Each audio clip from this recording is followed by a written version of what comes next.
the Moai of Rapa Nui, Easter Island. For generations, their story has been told as a warning, a civilization that destroyed its own home. But new science reveals that story is wrong. These were the greatest ocean voyagers in human history. Rapa Nui lies 3,500 kilometers from Chile, the most remote inhabited island on Earth. Yet, between 700 and 1100 CE, Polynesian navigators found it. These were the greatest ocean voyagers in human history. On this tiny volcanic island, they built a remarkable civilization, and they began to carve. The moai were carved from compressed volcanic ash at Rano Raraku, a quarry that became a factory for giants. The average moai stands 4 meters tall and weighs 12 tons. The largest ever erected was 10 meters high and weighed 82 tons. Over 900 moai have been documented. They are not just heads. Excavations reveal full bodies, hands resting on hips, detailed loincloths. The oversized heads represent the sacred power of Polynesian chiefs, and the deep eye sockets once held white coral eyes with obsidian pupils. These eyes were installed only after the statues were placed, a ritual that brought them to life. They are Aringa Ora, the living faces of ancestors. Act 2. How do you move a mountain? How were these statues moved without wheels, without metal tools, without animals? In 2024, archaeologists created the first high-resolution 3D model of the quarry. What they found changed everything. The quarry had 30 distinct zones, each with its own unfinished statues, its own carving techniques. These were not the work of a single chief.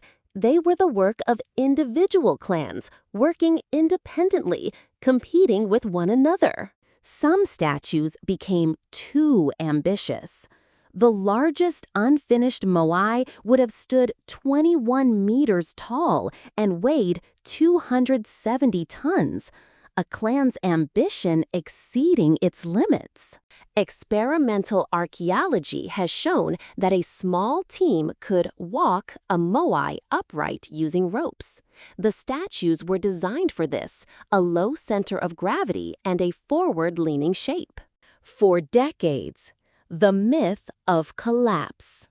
For decades, the story of Easter Island was told as ecocide, a society that cut down its last tree, triggered war, famine, and population collapse. It became a cautionary tale for our time. But in 2024, ancient DNA evidence revealed the truth. There was no population collapse in the 1600s. The population was stable until the 1860s, when Peruvian slave raiders captured half the island's people. Most died in captivity. Survivors brought back smallpox. By 1877, only 111 Rapa Nui remained. The collapse was not self-inflicted. It was caused by European colonial violence. And deforestation? It was gradual, caused by drought, Polynesian rats that ate tree seeds, and land clearing, not by a society that lost control. The ancient DNA revealed something else. The Rapa Nui carried 10% indigenous American ancestry. The mixing occurred between 1250 and 1430 centuries before Columbus. Polynesians reached the Americas and returned. This confirms what oral traditions and the sweet potato had long suggested. The Pacific was not a barrier. It was a road. Critical. Act 5. The Living Ancestors.